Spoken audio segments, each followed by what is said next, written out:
Marius Yes, Mathisen. Did I say that right? that's close enough. No, I If usually you say it if you're going to do the real pronunciation correctly, it's Mathisen. Mathisen. Okay, thank you for the Uh, correction. I uh. appreciate that. Okay. And you reside where? I'm living in a vacation place. My US co-founder is calling it the Cape Cod of Norway. It's an hour and a half south of Oslo. It's a place called Tjøme. Okay. And the reason why we're talking is that, we have this common connection, which is autism. Yep. And the name of the series is Large Impact. And I talk to people who I feel like are making a large impact. And Yeah. you are, without a doubt, one of the people who's making a tremendously huge impact. And I think what a lot of people don't realize when we're trying to do this and make an impact, it's a passion project, it's a calling, and it's like, we wake up every day and there's just kind of like no question of what we're going to do, Yeah. despite the overwhelming challenges that we're presented with, many of them funding, financial, so them, all the organizations that we're building, it's a lot of sweat equity and sweat and sleepless nights just trying to figure out how to make it work.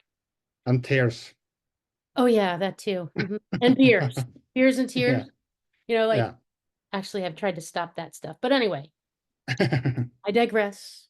Um, you started an effort or a solution to an issue that you felt was um, not just one that your family was dealing with. It's called Pletly. And could you just tell us a little bit about um what Pletly and then like how you got to where you are? Sure, sure. Thank you, Becky. I think the best approach is just to take couple step back before I talk about Beetle because it's all connected and it all started almost 13 years ago now when I met my wife. And at the same time, I met what later then became my stepdaughter, who has a diagnosis of moderately mentally impaired, meaning she is nonverbal, she has cognitive issues. Right now, she's 20 years old, but she's on a cognitive level of somebody between 3 and 5, depending on what cognitive area you're looking at. And I was before then, and I still am a nerd, a tech nerd.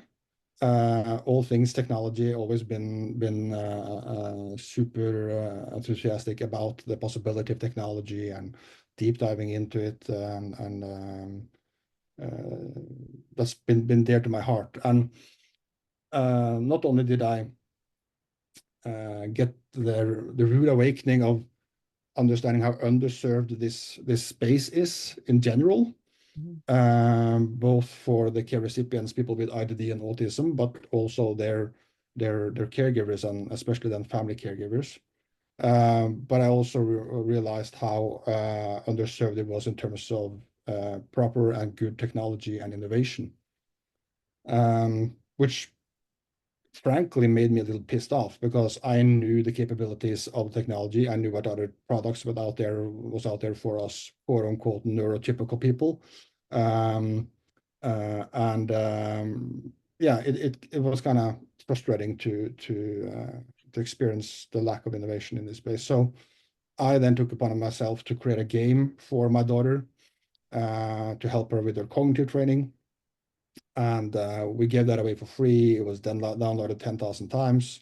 We got international media attention and national media attention, and we used that media attention to raise money to buy iPads to the local school, the special education school locally where we used to live before. And time went by, and I was working in IT and uh, having ADHD myself, I wanted to have an outlet for my creativity. So all of a sudden, I found myself in the startup space, Always in the back of my mind, I wanted to do something specifically when it comes to either in autism, and now I realized there's a bigger need out there for all people with cognitive issues, Mhm. and that kind of falls into the same category. Mhm.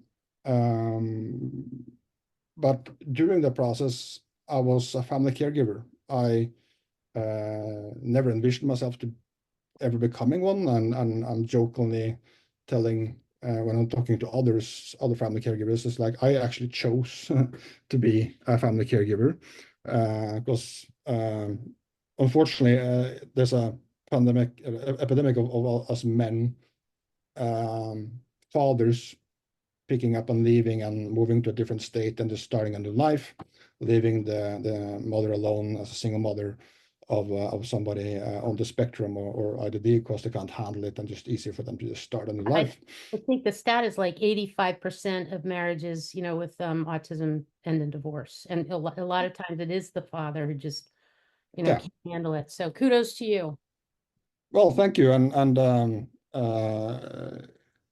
I then realized I would done it again 10 out of 10 times. I think uh, as an individual, you have pivotal moments in your life that are changing you forever. And meeting my wife and my stepdaughter is for sure one of them, if not the biggest event.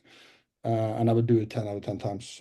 But it was also um, uh, put in a situation where I had to experience myself the consequences of caregiver burnout, the family burnout perspective of it. And Mhm. it hit my wife harder than myself, of course. Um, it hit me myself more indirectly with friction between me and my wife sometimes, and her not only inability but not the capability because of we didn't have the proper caregiving for our daughter to take care of her. So my wife could then be 100% working, so she had to stay home part-time, and then I had to work more than 100% to compensate for that. And that almost took me to the brink of burnout, and so all those aspects.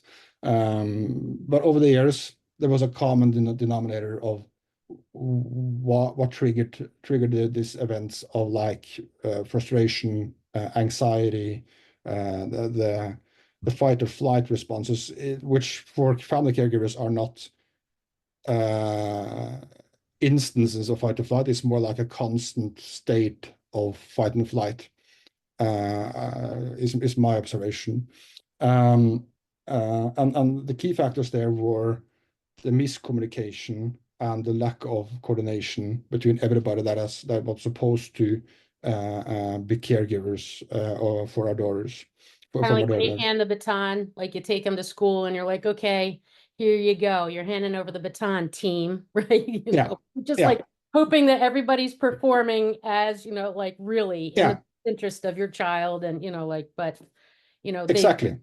I feel like teachers nowadays are more like managing corporations than they are delivering instruction. And, there's always a lot going on, especially Yeah, with intellectual disabilities.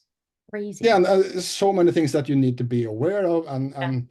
so many things that are hard to figure out yourself that might actually trigger a negative behavior or a consequence that are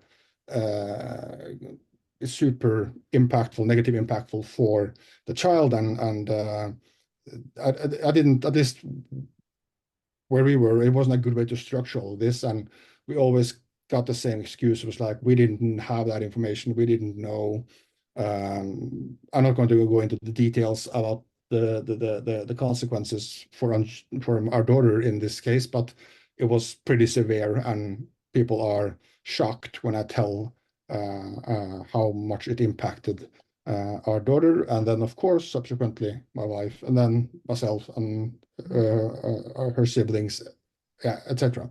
So it was like the lack of coordination and communication, and also the lack of insight into the care given when our daughter was in other people's care, which then led to frustration, unnecessary anxiety, maybe unnecessary friction between us and professional caregivers or teachers or wherever it might be. Um, so when COVID hit, I convinced my wife to move back to the Cape Cod of Norway. And we bought this renovation object, and I promised her that we're going to renovate and potentially build out the house. But when I got to lockdown, I gave her another pitch, and that's just put our life savings into this and try to solve this problem, not for ourselves, but not only for ourselves, but for the community and people who are struggling in the same way that we are worldwide. So we went big, and we wanted to go directly to the US because that's a larger potential of impact and has a different healthcare system than we do here in Norway. And we went all in, and the rest is history, as they say. Okay, all in how? So that led up to where we are, or sort of at the beginning of. Yeah, well, I think the What did you safest start? bet. You Yeah, start so yeah, well, completely. yeah, we started Pletly. Yeah, we started the company Pletly, and in the beginning it was just myself and my wife, and then we recruited Frode Kjersheim, which is a Norwegian expat living in Philadelphia. He's been living there for 26 years, and we used to work together in a different startup before us founding Pletly. So he joined as a co-founder. Then I brought along two other people who were personally invested in this case as well, Tommy Trøen, our CTO, and Tornes, our CFO. And we started developing Pletly from the perspective of family caregivers as ourselves. And then we reached out to a company in New Jersey called Bancroft, which is a prominent leader in Mhm. caregiving space in autism field in the Northeast. We did a small pilot with them. They love the product, they love that way of communicating with or using that app for communicating, but they also gave us some feedback and perspective of what they needed to have changed to accommodate their needs as professional caregivers and their concerns of potential HIPAA breaches and information sharing that shouldn't go outside the organization, etc. Yeah.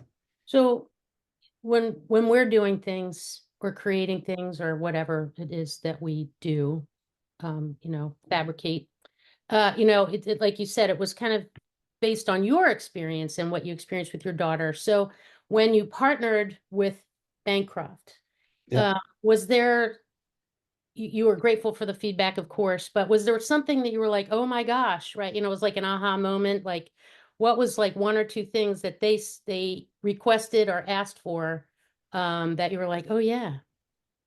Well, in hindsight, it's obvious, but yeah, it was a couple of things. One of them was that they didn't have devices like an iPhone or Android device per staff working. So when they needed to have access on their computer. So that was one of the first things we need to do. We needed to migrate from just an app to a web-based platform. Woo, that's Uh, a big yeah, effort.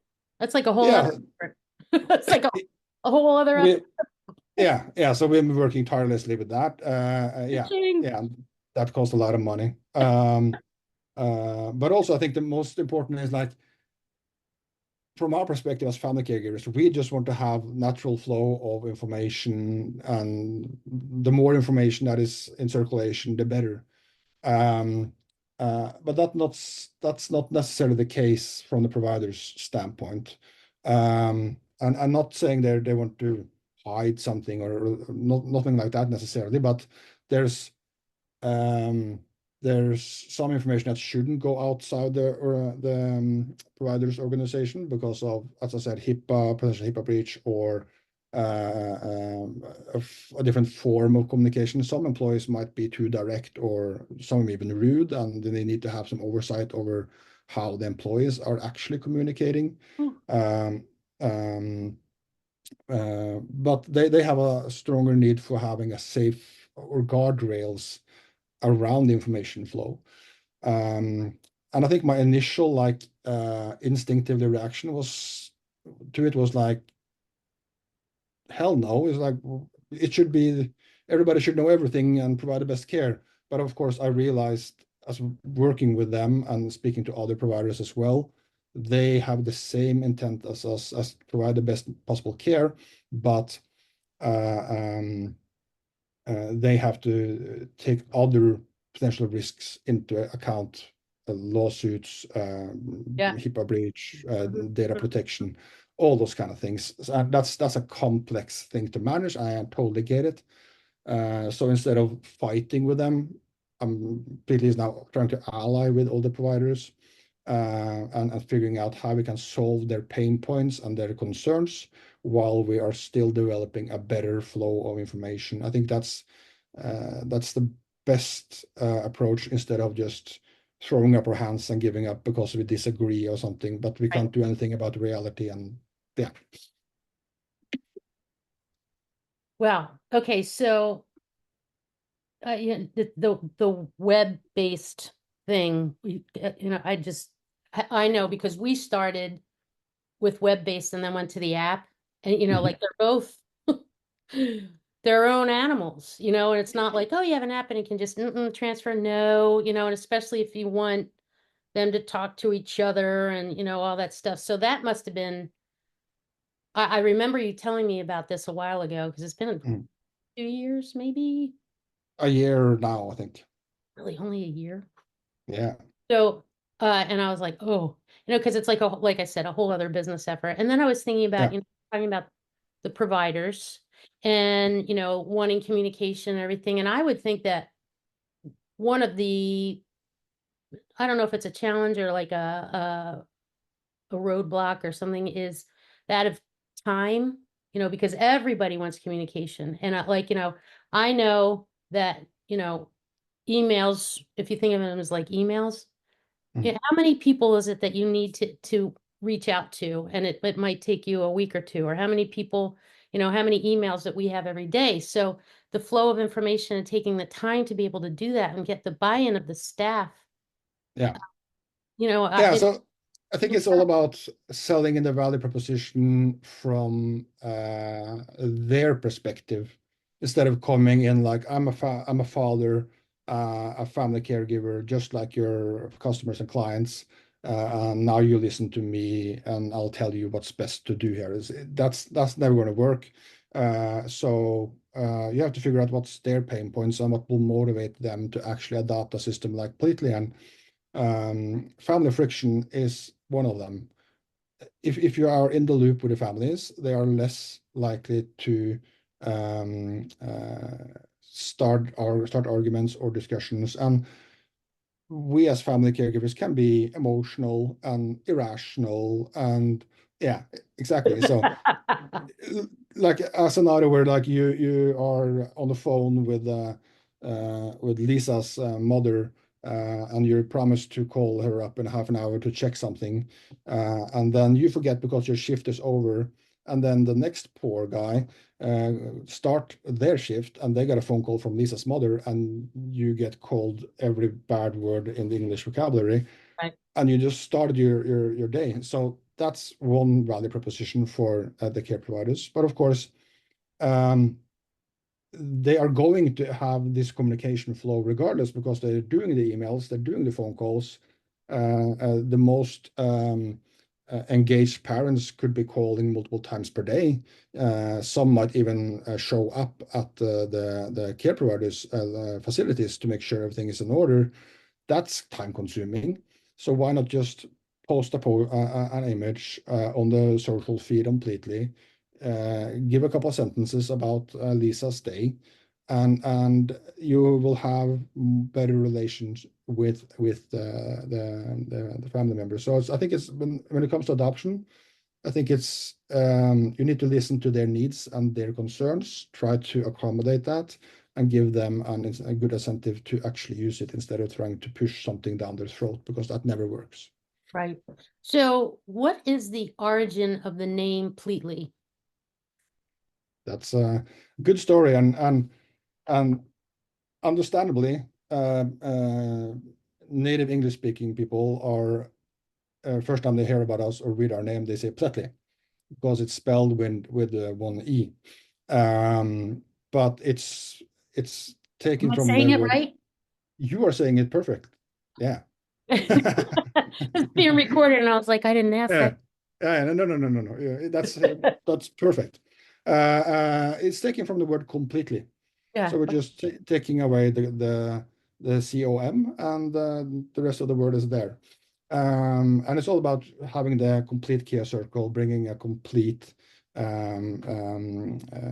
value, a complete care of that individual, and also seeing the complete person as an individual, because we are enabling a lot of soft information as we define it in the application, where we are structuring all the critical information about Pletly, the preferences of the child or adult with either the autism or concerns you need to be aware of, things that might trigger them. We have an information library where all the sign language can be recorded, physical exercises can be recorded. So all those kind of information that does not belong in an EHR system. That's what Pletly is for. Before we came along, most of the solutions that are done today is through email, phone calls, SMS, or text, and they have binders laying around at the offices, which just never updated and are rarely visited, Mhm. where they're supposed to have this soft information. So we're structuring that in one platform alongside the communication aspect of it. That's just truly amazing what you've done. And so you reside in Norway, Yeah, but it seems like everything, like even the name, are yeah, all like North America, US yeah, based. yeah, And that is intentional and yeah, strategic. yeah. But how difficult is it? I don't know if difficult's the word, but I can imagine that there's challenges, you know, just even the time difference being one, so you probably are your sleep schedule and life schedule are probably like a little whack. Um, Yeah, sorry. Um, yeah, but having that, I would think you've got an amazing, it's more than a footprint now yeah, in the yeah, Philadelphia area, which is awesome because that's where we moved from and it's my hometown. Go. yeah. Go Um, Eagles. Go or Birds. whoever. Go you. Go love Yeah, go Jim Steaks. yeah, So I just I can only imagine um the difficulty. I mean, I know through what I'm doing, Champion Autism Network and Autism Travel Club, trying to reach out to other areas. And I'm here in the United States, but you need the boots on the ground. So you do have a yeah, partner that helped you yeah, start there, but it yeah, seems like you're building a team there, and then like that's your commute now is the Atlanta yeah. go. Basically, yeah. Yeah, so my everyday life is waking up in the morning, starting work, so to start work with the development team, which is here in Europe. My other colleagues here in Europe, potential investors here in Europe. So I'm doing everything from like 8, 9 in the morning to then 2 p.m., which is when you guys wake up. And then I work from 2 p.m. to the night, having, of course, a dinner in between occasionally. And it's long, long days. And I think people who were used to seeing me a lot hasn't seen me for a couple of years. But that's just the name of the game. Um, um, and it's difficult. I think you were spot on when you're saying it's difficult. It's difficult to actually be able to withstand all that work and the focus you need, and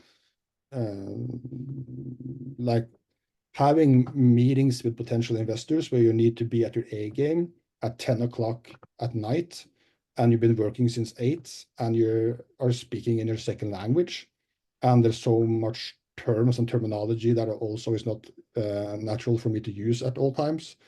It's like, yeah, it's super hard, and I wouldn't wish this on anybody, but I would do it 10 times out of 10 It's again. Why are you doing it? And you're like, Yeah, I have to, like, yeah, and it's, blinders on and, going to do this. And we just have to get through this and we just have to do that. And we're just always looking ahead, as exhausting as it can be. So how do you, with everything that you have going on, as a husband, a father, a caregiver, a family member, a neighbor, a partner in a business, how and when do you choose you? I just made a mhm, giant choose me today, and it was yeah, really difficult, but like all of a sudden I felt this burden lifted. But anyway, how do you choose Marius? Or yeah. But like, when Marius can just be Marius. do you have speed dates with your wife? That's what Mike and I call them. We do speed dates, Yeah, dinner for like an hour. Speed yeah. date. Well, Janine is my wife is also a part of the company, so we it's not like I'm at the office 16 hours. I'm just literally next door. Like she's literally on the other side of that door. So we are seeing each other, but of course it's a lot of work-related themes, and it's all consuming. You know Like how it doing high is. five. And Hey, how's it going? Great. See you soon. yeah, exactly, What's for basically. dinner? Yeah, but I think it's a great question, because it's hard to. One thing is to just physically take time for yourself, like just for me to just close the door and go into my bedroom and just sit there, or lay there with the iPad and watch some Netflix or whatever it might be. That's easy. But having this guy stop churning, Oh yeah, I was just uh, gonna ask you. Fine. I do the same thing, and next thing I know, I'm like, "Ooh, I forgot to email so and so, or I yeah, got to text this person, or yeah, like, yeah, how do and you especially do when, that? well, you tell me. I don't I'm know. not sure. Well, at least I think a first step is be conscious about it, and it's a culture in startup world in general, for like the grind. You have to always like work. It's like a badge now of honor if you're like getting burned out almost. Uh, um, Reality is that it is, of course, it isn't, and it would just hurt yourself and the company much more, if you're not able to have some you time and breathe. Uh, I have full disclosure, I've been close to the brink a couple of times, but luckily I'm able to see the dangers coming. I feel it on my emotional life, my mental health. Is like now I need to stop, and breathe and try to recuperate in some way or fashion. Um, and then you just have to force yourself to just don't care, and that's super hard because you care so much about this, and A baby. like it's the baby, and we basically put our life saving into this, and Yeah. right now we're living off credit cards because it's a hard financial situation for the company as well, and that doesn't help the nightly sleep. I don't get any beauty sleep, to put it that way. Yes, you do. uh, well, imagine how I looked You're before I rocking the started bald taking. pate. I love it. Yeah. Mm. So when you come So yeah, to the United States, right? Like, so yeah, how can you get across the pond to Philly? yeah. So far, I've been back and forth 2 times a year. So in the Oh, okay. spring and in the fall. I So thought it was more often. March, April, and then typically September, October. Now we pushed it to November because of Empathy Tech. I'm going to Uh, talk to you about that in a minute. So yeah, I know when you come over, and I know that sometimes your wife comes too and everything. Like, do it's you? actually it's actually her first time now. Oh, wow. So, Yeah, okay, even when you would come over, do yeah. you? And I think I know the answer to this, but do you take some extra time to do sightseeing? Like, we're not far from, Philly's not far from DC or Lancaster County with the Amish people or the Jersey Shore, or New York City. Like, do you do that? Yes and no. I've been to like in Philly, the most obvious places I've been to. And I even been to Eagles game, which is my first experience of American football, which will never make sense for me, but that's another Right. discussion. As somebody who's actually playing football here, well, not me personally, but here in Europe, football is actually football. Yeah. Um, Use their feet. uh, Go figure. yeah, go figure. And I've been a day trip to New York, taking the train. But I haven't rented a car as much as the time as I've been there. That makes it a little harder to Yeah. go to the Amish Right. people, for instance. Yeah. So, but that's something to do, and it's all about trying to be frugal and spending the money. So it's a lot of Airbnb and Uber Eats and working on the laptop. So it's much less exotic and exciting that other people think it is Well, here yeah, in you're Norway when working, we come. right? It's kind of like when any of us, like I was just in Kissimmee, Florida Yeah, a couple weeks ago, and it was, I went from the hotel to, boop, boop, okay, cross the yeah, street and blah, blah, and it's just like, yeah, I get it, but it's all, in an effort to push the boulder uphill a little bit further and yeah, harder. yeah, Um, so tell us, so wait, there's two things I wanted to talk about. yeah, One is the exciting announcement with the autism school yeah, that you have just partnered with. You want to tell which yeah, it's in Jenkintown, Pennsylvania, I believe. yeah, Uh, and it's super exciting. And can you share, because you have some amazing partnerships, but this one's the newest. And so just tell yeah, us a little bit about that one. yeah, sure. So we ended up talking to a Step Up Academy through one of our local ambassadors, because we have some ambassadors locally in Philadelphia, which are Rachel, Michelle, and Jamil, I think I which get to meet a are, lot of them. yeah, and they're advocates and activists in some sense, fully aligned with what we're trying to do with Pletly, and they are generous enough to help us with their network and try to open doors for us, and we try to do the same as well. But so far it's been very one-sided. But I'm trying to fix that. But Rachel specifically then gave us introduction to a Step Up Academy, which was you never know who and what you're going to meet. Some people are like, oh, another person trying to sell me something, and some other people are more forward-leaning and interested in actually learning. And it was immediate match of the energy of both parties, obviously aligned in our missions.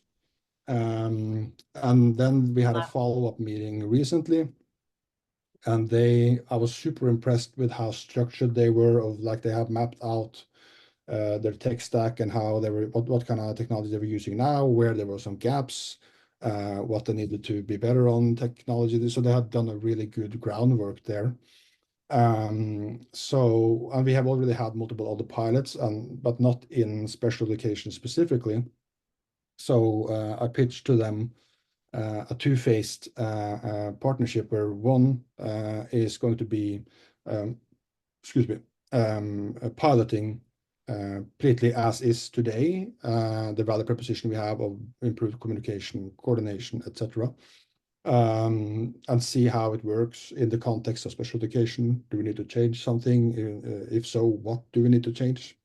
And the second phase is then, if they are content with the pilot, of course, will be a co-development partnership and a customer relationship. So by that meaning, help us understand what kind of added value can we bring through Pletly into the special education space, what kind of potential technical integrations through IEP providers or whatever it might be to make the information flow even better and make it even easier and convenient for everybody who's using it. So Sounds I'm super almost excited. it sounds almost like white labeling. Like are you, so when you partner with this organization, because every organization is different, we go through the same thing, Mm. right? Everybody wants to kind of like tweak the program a little bit, which Mhm. some requests or whatever are easier than others. Yeah, So is this you're obviously going to take some of what they said and, incorporate it into it, enterprise wide and inside Pletly, but there might be other things that are just they're special requests from and to them. Yeah. And So that kind of yeah, true. So like, how does that I you? get what you're saying, and as I said, my background is in IT, and I've been leading development teams for many years. I've been an IT manager, etc., etc. And it's been a strategic choice from day one in Pletly to not use, for instance, wording and phrases that are specific to the IDD and autism space, to make sure that we can encapsulate people with dementia or stroke survivors, etc., because there's so much overlap. Another aspect of it is getting a feature request from a potential customer or a customer. It's all fine, and you should try to accommodate that. But you need to take a step back as well and think the feature request they are asking for, is it necessary to have that feature so specific, or can you make a feature that will solve that problem but also be accommodating other needs in the platform, and just having that approach. So I'm against just um, taking feature requests without investigating it and understanding it and Right. just implementing it, because then you end up with some cluttered Yeah. UI and nobody understands what the hell is this system even for. It has to make sense, and my job then is to ask or understand their need, not just take a feature request and then based on the feature request figuring out how you can translate that into something that makes sense in the platform for everybody, not just that specific customer. Yeah, we go through that as well. So um, this has been awesome. I think you're awesome. Let's talk about Likewise. empathy tech. Empathy tech, yeah. Wow, just sounds epic. Yeah, it is. It's the concept though, because it's not like, you're getting to get, it's like, it's so, it's in my mind for a conference, it's just so different from, like a traditional, let's all get all these app people together and whatever. But so tell me about the genesis of empathy tech and like really what the goal is. Yeah, and you hit the nail right on the head here. It's like trying to be something different that actually creates some value and impact afterwards, not just one-sided or homogeneous focus in the event. So um, if you look back then at the origin story of Pletly and me meeting my wife, etc., it's like for me always been uh, really important for me to advocate for the impactful and positive use of technology. So that's always been at the core of who I am and how I've been dealing with the technology and approaching technology for many years. But during this process of building Pletly and going back and forth between Philadelphia and Norway, and I've been meeting a lot of people in the US individually, but many of them are really like-minded and have wanting to have the same impact. Different, for instance, you, of course. How can I'm sorry, how go can I ahead. forget? A big shout out to Becky. Dude, I'm right here. Yeah. I'm sorry, go ahead. Yeah, and also the same thing is I'm doing the same thing in Norway as well. And this just happened kind of like on a whim when me and my co-founder was driving home from New Jersey after meetings some of these really inspiring, uh, truly aligned with Pletly's values individuals. And this was also after the first event we had when you were present, Becky. Um, so we knew there was some value to be made, not just for us as a company and getting our recognition out there and putting our name out in the space, but also values to be had afterwards, synergies to be made, partnership to be created. Kind of on a whim, just said to my co-founder Frode, is like, what would be really awesome if we just created our own concept aligned with the values that we have in putting empathy at the core of technology, and try to gather all these people in the same room and share knowledge, share connections, build networking. Um, But the um, dialogue. exactly, yeah, and have a focus on like network, build relations.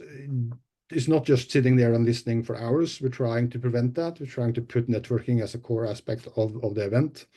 And then, of course, to top it all off, I was like, well, we should do it in two continents. Hey, I don't have enough going on, buddy. Let's Yeah, make this yeah, happen. exactly. Let's go, Let's let's go, just let's do it go. in two continents at the same time. Why not? Oh, they're It's gonna not be hard like enough. simulcast? No, no, no. But we had our first event, Empathy Tech event in Oh, right. Oslo in June, Uh-huh. and kind of like a prototype or the MVP version of that. When we started talking about it, it was like people didn't quite get it. It was like empathy tech. What's that? And that was a difference in culture, in Norway versus the US, because you guys picked it up much faster and the concept of it. In Norway, I think we I are a thought it little would be the more. opposite, to be honest, especially in the Northeast. No, No, but you're in we the are. city of brotherly love too. I didn't think I'm not giving Philly enough credit. Yeah, well, that's true, but I don't think you understand how cold and standoffish Scandinavians are. It's like you guys are thinking or joking about like the people in the Northeast. It's like that's peanuts compared Really? to. Yeah, yeah, yeah. Well, we are super direct. We are unfiltered. We don't want to talk to anybody at the bus. If you see a bus stop, you see one guy at the far left corner of the bus stop and the other guy is the far right, and they don't want to exchange eye contact even. Oh, okay. So it's like being in Manhattan. Perfect. Yeah, but we made it. We started it. So I didn't know York, New York is from the English city of York, which was founded by Vikings. So it's all stems Right. back It to all us. makes sense. Yeah, well. So we had that event in Oslo. It went above all expectations. A lot of great feedbacks, and we have a great partnership with a company in Philadelphia called New Cortland. We are piloting Pletly with their memory care unit there, and they are super aligned with the values of Pletly as a company. So they were like, we want to do this here. And they basically just volunteered to provide their facilities and help us with the financing of it and their network. And we're going to have Pennsylvania State Representative Tariq Khan opening the show. I We're want to going to be have, there. yeah, well, Killing me. you Anyway, just cross your fingers and maybe next year. that or I'm just Yeah, gonna get in the car and drive up. Like, who knows if I show up? yeah, Sorry. yeah. You said I had Uh, directions. I don't care. I'm yeah. Yeah, and we have Alexandra Drain, the CEO of Archangels, which is a prominent advocate for unpaid caregivers. We have a lot of tech startups there. We have two panel discussions. One is IDD and autism focused, where we have going to have Christopher Banks, the CEO of American Autism Society there. We're going to have Dr. Heather Nusky, which is the researcher from UPenn, which is doing the research project for Pletly in our research project. Oh yeah, just one Yeah, other it's going on. Like you guys, it's like so many people who are volunteering to come and support us and be on stage and be in the audience, and it's going to be amazing. And the event in Oslo was a great success, especially taking into consideration it was like basically myself and a couple others just putting things together. Now we have the great support of the team at New Cortland, which is amazing. And I think it's going to be Empathy Tech Oslo times 10, the Philadelphia event. I'm sure of it. So, and it's all about then creating the synergies, creating more impact, having a focus on empathy-driven technology. And many of the listeners or viewers might think, but what does that even mean? And it's like, it can mean many things, but empathy means just understanding and have compassion for the recipient of the technology that you are making. And that can be as mundane as just making sure you're making a product that's actually working, not just creating innovation for innovation's sake or technology for technology's sake. Don't create a solution and then try to run out and find a problem that matches your solution. Make A sure you're finding playground a whole problem. type thing, right? It's Yeah, all yeah, about inclusion. You're all, yeah, you're all part of the DEI initiative, yeah. what he's working on. Okay, so um, you're amazing, and this has been wonderful. So there's two, well, there might be three questions. Um, and this is from maybe my edification, other startups. Yeah. Where that, because I'm like, if I had money, man, I'd be, well, besides funding my own thing, which we've been doing, I would, be in with Pletly. So like, where are the challenges coming from in getting funding? Like what are the roadblocks, like or the challenges that you hear? Yeah. You want to share, you don't have to. Oh no, I'm an open book, you know that. For better and worse. It's multiple roadblocks.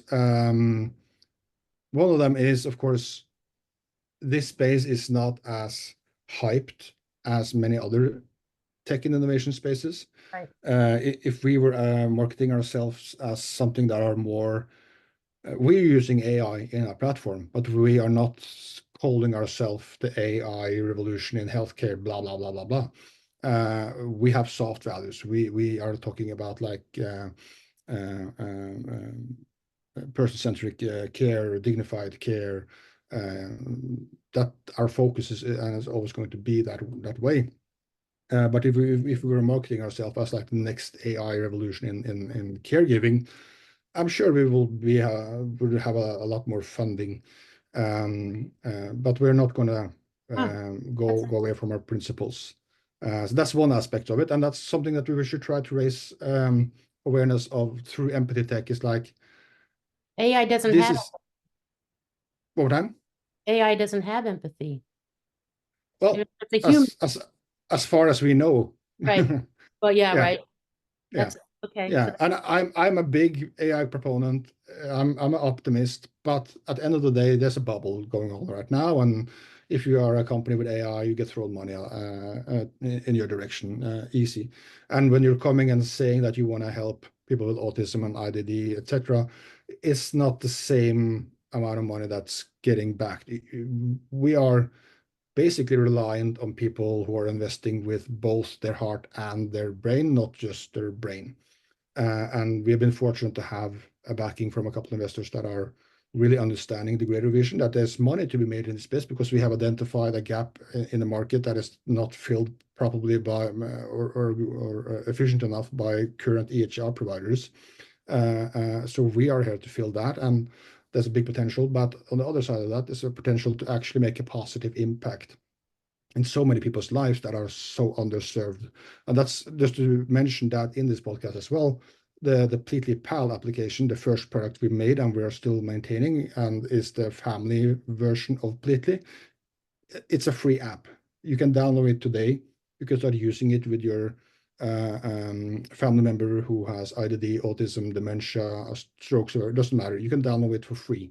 We don't want to make the families that are already in financial strain or economical strain be our end user or end customer and paying for our services. We are building our B2B platform that we want the care providers to pay for. And through our mission, we have the opportunity to impact so many people.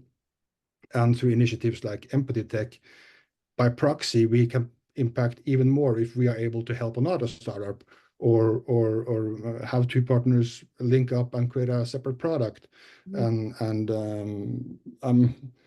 I might come across as pretentious or delusional, but my goal in my career is some way have positively impacted 1 billion people by using technology before I retire. And that can be directly or indirectly. you were so Um, funny because I was like, no, wait, did you say a billion or a million? A million. Let's start Million. with a million. So, and then you went on, and you're like, by the time and the thing in my mind was by the time I die. And you're awesome Oh. because you said by the time you retire. And I was like, you go. I mean, that's a great goal. So then, and I was going to ask you one thing you wanted people to know, and I felt like you kind of touched upon that when you said, you've got the family version and it's free and you all got to go get it. And so I love Yeah, that. Promote yeah, that. One thing you would um maybe change as far as getting investment or like I know that getting money, mhm, investors who believe in our concepts is um important, right? yeah, Because we're like you said, we're burning the candle at both ends. We're yeah, running like crazy, minds going like crazy, trying to make things happen. And like, how great it would be to have somebody go, I believe in you, and here's enough money to hire 4 more people, or you know what I mean, and yeah, technology and stuff, and that would be epic. yeah. Um, is there one thing besides the money that you wish could or would happen um to affect what would you change? I'm in the process of trying to, or we are well on our way to tackle that, and that is bringing Pletly to the market. So, um, the research project that we've been doing with UPenn team and Bancroft is manifesting itself now into the Pletly Care product, which is going to be released October 28th, which is then going to be sold to care providers. So we are ready to sell the product on the Congratulations. 28th. Yeah, thank you. It's been a long, long journey. Oh, geez. You're not Yeah, kidding. So care no, providers would be who? it could be respite care providers, Like daycare organizations, like providers. companies, not like just people, like one Yeah, person. yeah, yeah, yeah, Okay, yeah. sorry. So families can download for free, use it for free. If a care provider is buying Pletly, all the families has to do to stay in touch with the loved ones involved with that care provider. You can just download the app and get connected, and you're up and running. So that's where we are now, and we have big plans for the future. A lot of market potential and a lot of impact potential. Um, so what we're doing now is just following up with a pipeline, trying to get them to be brave enough to be one of the first customers of Pletly. Somebody has to be the first, and then when you have like a good experience from a customer, then the domino bricks are falling, and it's easier. So that's what I want to change. I want to have more paying customers now, which again will help investors to be more interested. So it's all connected. So that's what I'm trying to do, trying to get care providers to understand the need for this. And you meet people like a Step Up Academy or New Cortland, who is like, you don't have to finish your sentence because they know exactly the importance of it. Others are more rigid and have more Yep. bureaucracy, It's not for and every that takes business, more time. right? Like So no, it's when you it go is what back it to is. the empathy thing, right? It's Yeah, just yeah, not, and that's okay because there's yeah, yeah. plenty out there. It's just finding them, really. Yeah, I like to say in this space, trying to do something that is impacting either the autism space and then subsequently cognitive issue space. Unfortunately, it's a super big market. Right. So By yeah, that I mean it's positive completely, but unfortunately, it's so much to do here. It's so much to be done, and so little few providers who are actually approaching it in the right way, from my perspective at least. and that's a great way to wrap it up because, like you said, there's always more to be done, right? Yeah, We wake up every yeah, day trying to figure out how to serve and support our people. yeah, So 100%. I'm so excited for you. I'm excited for your partnership. Likewise, Pepping. I'm excited for October 28th. I'm super stoked about that. Super stoked about Empathy Tech. And I just wish you November 19th. November 19th. I wish you the greatest success every day. Thank you. And thank Likewise, you for being with likewise. us today, everybody. Marius Mathisen. Almost Mathisen. Mathisen. Oh, jeez, sorry. Hugs and kisses and rock on. And have a great day. Thank you for having me.